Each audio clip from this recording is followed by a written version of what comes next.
What I'm going to be doing today is looking at the dominant framing around problem gambling, and in particular the industry framing of it and the community or public health framing. I'm then going to look at some of the language that is used both by industry and by us as a sector, and ask the question about whether some of the language that we use is actually counter to what we're trying to achieve in terms of public health, and whether we should be changing some of the language that we use and looking at some different frameworks. The point of my presentation is that language is incredibly powerful, and it changes how people act, how people think, and how people behave. This presentation isn't about what big gambling should do. It's not about what the government should do. It's about what we as a sector could do differently, which would make a big impact. It may make some people in the room a little bit uncomfortable, but I think that's okay, because unless we make ourselves uncomfortable and have these kind of debates, we won't actually move beyond the status quo. This is just a quote from Addiction by Design by Natasha School. Keeping you at the machines as long as humanly possible, that's the whole trick. That's a quote by someone in the gambling industry. So if you're at a pokie machine and you've only got $20 in your pocket, they want the lot. Once you've hooked them in, you want to keep pulling money out of them until you have it all. The barb is in and you've yanked the hook. Another quote from the gambling industry. Words are incredibly powerful, and Tobacco Control learnt this lesson a long time ago in terms of changing the language that they use and the impact that changing that language had. I don't think we've yet done some of that thinking and some of that work. Associate Professor at Canterbury University, Ekant Veer, he did some research which just goes to show the power of words. And I'm just going to talk it through very quickly. He made up this fake investment company named after him, and he changed one word and got students to decide how much money they would invest in this company. So at the bottom it says, invest with us, play the markets with us, gamble with us. Just by changing that word at the bottom had a massive impact on whether or not people would put money into this company. So you can see if they used the word invest, it was very different from if they used the word gamble. He did similar research around lotto. Play here, which is actually what they use in their marketing, versus gamble here. Changing that one word had a major impact. I don't need to go through each of the slides, but basically the lesson was it had a big impact on whether or not someone was going to buy a lotto ticket, just by changing that word. A simple word can fundamentally change how we perceive risk, and therefore how we behave and how we engage with a product. So this is the dominant industry framing of gambling. So they'll say that gambling is fun, so they describe it as a game, that individuals have free choice, and that individuals are to blame for any problem that develops. So it's kind of that medical model, the illness-sickness frame. So they say it's mainstream consumer entertainment, it's for the responsible majority, it's fun, although research actually says that people usually aren't having fun while they're playing gambling machines. That a small minority are weak-willed and irresponsible, so that's the pathology of the minority, and that help should be available for that small group of people who develop a problem. And they also talk about job creation and economic growth. In terms of the public health frame or the community frame, we say that gambling, particularly pokies, are harmful and addictive, that there are too many opportunities to gamble, so they kind of saturate our community, that individual choice is shaped by the product and the environment, so we say the fence should be at the top of the cliff, not the ambulance at the bottom.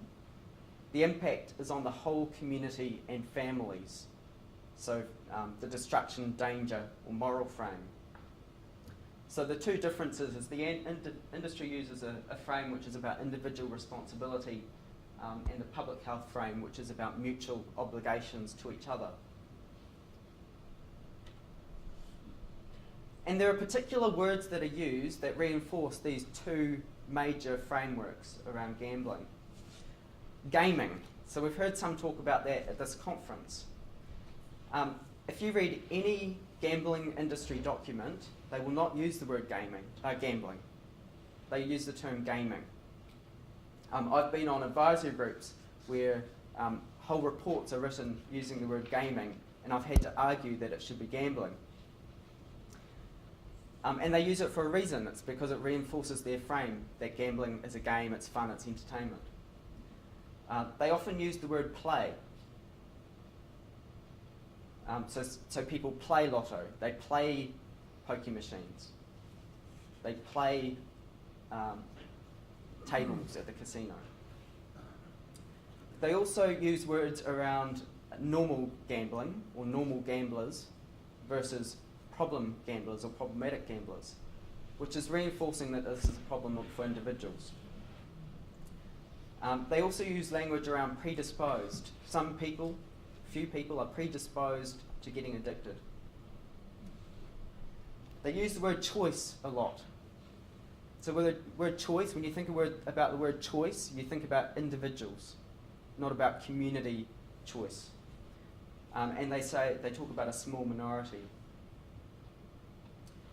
So the Problem Gambling Foundation did a survey of 500 Aucklanders, and the survey was around pokie machines in Auckland. But we also allowed people to make comments. And of the 500 people that did the survey, we had about 200 comments. And the thing that was really interesting was, even though the responses of the survey were very strongly anti-pokie machines and anti-gambling, a lot of the comments actually used the gambling industry framing and framework. So the individual to blame frame, a lot of the quotes, the comments that people made in the survey were that people had poor self-control, responsible for their own actions. It's a small minority. Gambling is a choice. People are free to make their own choices. Problem gambling is just a small sector in the community. It's just idiots spending more than they should.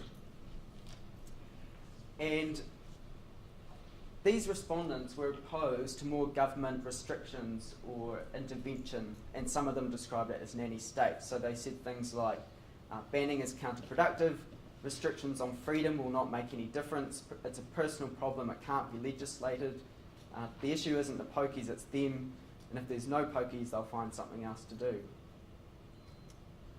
Removing the pokies doesn't remove the problem. It's a bit like smoking, really. Some people get sick with it, some don't. I think most people get sick with smoking. It's down to the individual to decide if they smoke or gamble. Addiction for some, and if we do away with them, they're going to gamble on flies or anything else. I'd actually quite like to try that social experiment, take away all gambling and see if they find something else like flies to gamble on. There are also comments which reinforce the public health frame or the community impact frame. So these people would say things like, the effect of gambling is felt not just by the gambler, but the family and the community. Gambling destroys families, so there's a lot of language around destroying, destruction. Pokies do more harm than good. The ripple effect, so the impact is about more than just the individual, but there's harm to families, to children.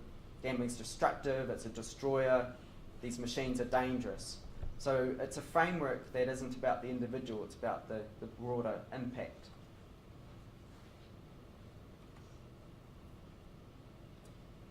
These people thought that there should be more intervention or government measures and restrictions around gambling. So they would say things like, we should never have open casinos, pokies should be totally banned and outlawed, please ban them forever. Families are destroyed, get rid of them. People have suffered enough. We need to help each other. Put the fence at the top of the cliff rather than the ambulance at the bottom.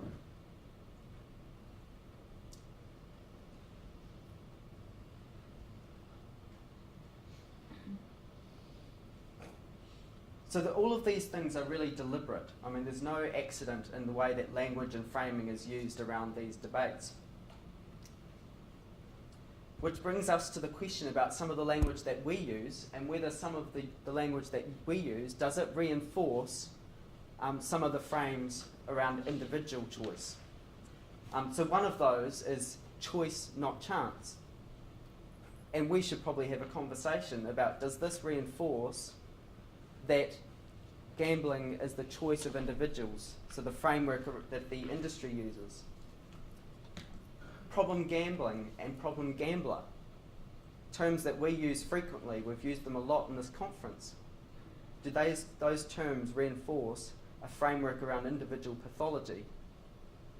Similar with addiction and addict, which is the medical model language.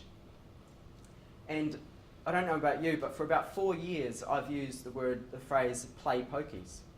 And it wasn't until about a year ago that I realised using the term play next to pokies was reinforcing a framework around entertainment, that this is something fun to do.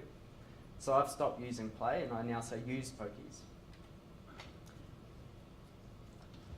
We learned some really important lessons from Big Tobacco around the use of language. And I think it's important that we start to reinforce our own public health language and de-emphasise the individual responsibility framing. And I also think that we need to start thinking about a new framework, again learning from tobacco control, around the role of the industry and their role in harm production. So we talk about harm minimisation, etc., but harm production is also something that we need to think about. So this is another quote from the gambling industry through the addiction by design. What we didn't get at the beginning is that people don't really want to be entertained. Our best customers are not interested in entertainment. They want to be totally absorbed. They want to get into a rhythm. The more you manage to tweak and customise your machine to fit the player, the more they play to extinction. It translates into a dramatic increase in revenue. So there's a question for us that we need to think about. Is the language that we're using pathologise the individual and create a division between problem and normal gamblers, rather than hold the industry to account for designing products that addict people? So this is a different framework that we could start to use. Industry says policies should concentrate on helping the people who have the problem rather than trying to modify their behaviour indirectly. And yet, modifying behaviour indirectly is exactly what the industry itself attempts to do at every stage of the design of the gambling product.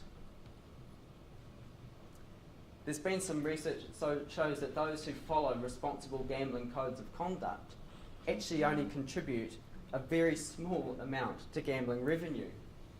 So if responsible gambling was successful, then the industry would probably be shut down. Gambling machines are not powerless or inert things. The industry invests millions to guide user behaviour through technology to get maximum revenue.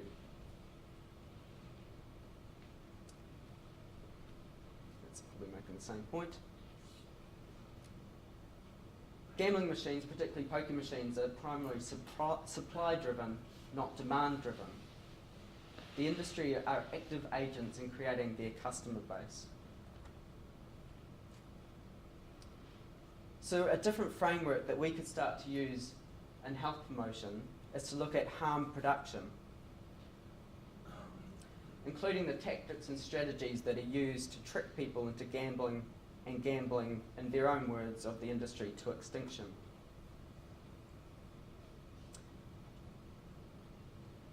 So I was thinking about this yesterday, I've just added this slide, in terms of the tobacco sector. We would probably not say or describe this as an individual problem, but as a community one. We wouldn't describe smoking nowadays as an illness or a disease. We wouldn't say problem smoker or pathological smoker. We wouldn't say that smokers are weak-willed individuals. The key lesson from tobacco control was never to blame the smoker and to target the industry. The public started to make different choices and put pressure on governments to regulate. So some of the language that we could look to change, and this is just the start of a debate, problem gambler, client, consumer. These are words that we use quite frequently. Could we change that to people impacted by harmful gambling or impacted by big gambling, gambling users? And that was just a quote from Papa's presentation yesterday. People who gamble are not the problem nor the victims. They must become partners. It is the gambling industry and those who profit from it who are the problem. That was a quote from her presentation yesterday. Problem gambling. Could we instead talk about problem designers who modify behaviour, problem machines, harmful gambling products, problem industry? Instead of using the word play next to any kind of gambling product, could we use pokies, user of pokies, pokey user, user of gambling machines, users rather than players? Pokies itself, which we constantly use. If you think about the word pokey, it actually, the product itself doesn't sound like a harmful product. It sounds fun, it sounds like a game. Instead of using the word pokies, could we use a different word? Gambling machines, electronic gambling products, zombie machines, whatever we want to call them. The word choice. Do we avoid the word altogether? Or do we redefine choice? Remembering that the word choice is strongly linked with individual action rather than collective action.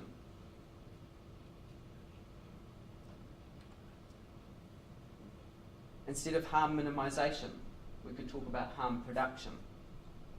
Instead of responsible gambling, holding big gambling to account for the harm that it causes. Instead of gambling industry, big gambling. And in terms of the research agenda, we spend a lot of time researching the brains, the motivation, the behaviour of problem gamblers and social harm. But what about the brains, motivations and behaviour of the designers, the manufacturers, the marketers, the owners of gambling products? How much time do we spend looking at that? What about researching the advertising and sponsorship and the impact that that has on harm production? Research the product and the gambling environments and the way that behaviour is shaped. And some detailed research into the use of language. So my presentation isn't detailed research, it's just to kick off a conversation and a debate within our own sector. And this is a quote from someone who was impacted by problem gambling. How can they expect people to gamble responsibly when they build machines that make them behave irresponsibly?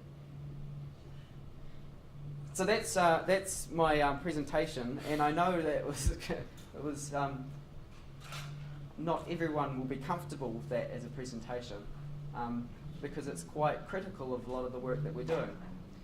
But I actually think it's really important for us to look at what we're doing and to challenge it because my presentation could be completely wrong. But I think it's important that we have the conversation about the words that we use, the language that we use, and whether it's right or wrong or it could be different. Thank you very much. Thank you. I look forward to some lively questions. I've been challenged myself to think about the language we use around treatment, and if we use treatment-focused language, does that therefore imply that we're using the medical model? The first hand I saw was Nathan. I don't actually have a question, but I just wanted to follow up on something that Tony said. You mentioned industry using tactics to manipulate people's behavior indirectly. If you are outside in the area where we have the video walls, you'll see a great example of this. One of the videos that's on a loop that comes up is one that I ran across about a year ago, which is a man who designs poker machines for a living, or electronic gaming machines, gambling machines. I'm learning a lot today. for a living, and he talks about very candidly about all the features that he adds in to draw people in. Things like using eyes in the pictures, facial expressions with very focused eyes, because people connect with that, and hiding little Easter eggs, like if you touch this part of the screen, it makes a little sparkly effect that the casual user may not discover, but the hardcore user may find out, and that's a special thing that only they know about, so they feel more of a connection to the machine.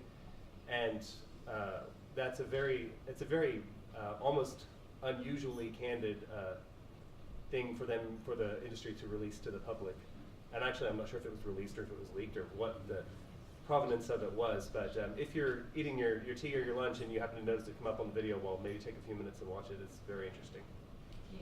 I'm going to take a moderator license and ask a question that I know someone in this room is thinking, and the question is about your analogies with tobacco and the fact that all tobacco use is harmful to some extent, but that arguably all gambling activities are not harmful. So what would you say to sort of those comparisons? I think there's parallels with other public health campaigns as well, like Big Food, for example.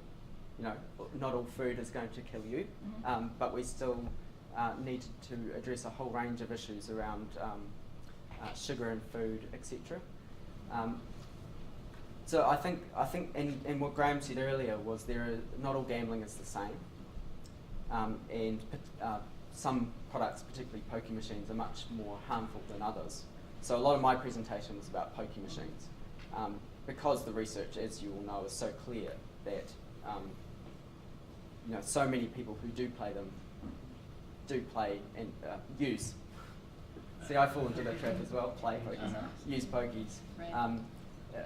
become problematic gamblers or impacted by problem gambling. So the language stuff is really difficult. Like even in answering that question, you would have noticed that I used some language that I said we shouldn't. And changing that is a really difficult thing. Thank you, Tony. Kate. Really, it's just to say thank you for the presentation, because it's something that I've been working with and thinking about for a long time. I'm mainly sometimes feeling bullied by, for instance, classically back in 2004 when we wanted to start a sort of problem gambling awareness week, I was told categorically by someone who's still in attendance at these sorts of forums that no, you have to call it responsible gambling awareness, otherwise you won't have people on board. Being aware that how as practitioners we get kind of lulled into that, and also the most common statement that you see in Australia on every piece of gambling literature put out also by practitioners is, the majority of people gamble for entertainment, a few people get into problems, and having to turn that on its head and say, no, the most prevalent gambling product, evidence suggests that 48% of people get into problems. This is a common risky behaviour, and it's just about trying to think that through and constantly trying to not get sucked into it. And I know myself, I have. So it's a very good presentation to keep that at the top of our minds. Yeah, and eventually we'll settle on the correct language to use, as they did in tobacco control. But until that point, we have to have the debate and the conversation. I see. I'm trying to look for hands. For someone who hasn't asked a question, you haven't. Please. I just want to ask a quick question. So perhaps we might need to change the choice not chance promotion, because is it a choice? That is a very radical suggestion. I'm just basically I'm not saying that we should, but yeah, but we when we need talk to think about the words. talk about the language of choice and not a chance, it makes we wonder now in terms of the health promotion when we promote that. Just an idea. Yeah. And then no more pokies. Here's a hug. Yeah. Is that video we saw? Yeah, we can pull people away from the machine. No more gambling for you. Just following on about the choice not chance, it is a good debate to have, because it does need to go a little bit more in depth. If I was going to put context to that, in the middle of my despair, there was no choice. However, past that despair and a little bit of, a little way down the track, the idea of I did have a choice became a lot more relevant. So yeah, it's not as straightforward as you say, Yeah. and to borrow from other places. Like, I mean, I could change that to how can people who drink and alcohol, and the statement would be just as valid. So yeah, And looking at you can those other redefine places. choice as well to be the Yeah. choices that communities make. Yeah. The choice that the gambling industry makes in Yeah. terms of how they design their products. But it is difficult because choice as a word, people tend to think of it as an individual thing rather than a community or collective thing. It has to have context and some tailoring specific to game. Please, can you speak loudly? So I'll speak loudly. Good. Yeah. Tony, great presentation. Thank you. And I endorse virtually everything you're saying. One of the issues I have though is when we make the comparison of smoking, alcohol use, and eating. For example, in smoking, when people smoke for a while, they do, quotes, become addicted, don't they? People are dependent on nicotine, and I wonder how you resolve that within the framework that you're using, because I agree entirely that our language, to very much a great extent, determines our perceptions and our behaviours. You know, so you know. I actually think Samantha Thomas might be able to answer that question. oh, and she had her hand up. She seems quite so, keen to Samantha, answer. come on.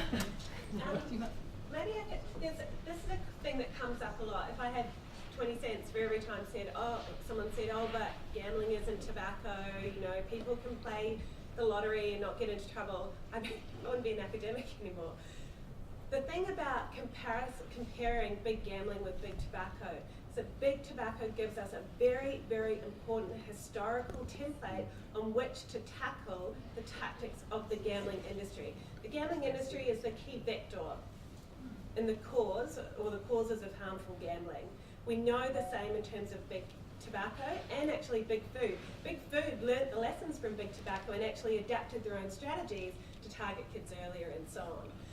So I think we have to be really careful that we're not comparing products, but we're comparing strategies of industries. And I think when you're talking, that's actually what you're talking about learning the lessons from the tobacco industry in terms of the way that they lobby, the way in which they use academic researchers to reinforce their point of view, the way in which they sponsored community events and conferences. This is all familiar to us in this setting. And so when we're talking about that and we're thinking about that, that's what we're doing in terms of comparing not products, but actually industry tactics and motives, and how then to tackle that. Does that kind of She make answered sense? that way better than I could have. And the choice that we make, which is the language that we use, which then changes how people think about these issues, whether, you know, within our own sector, but also in the broader public. The language we use is important and changes the way people think. Husband, you get the last word. Go ahead. Say it loud. Okay.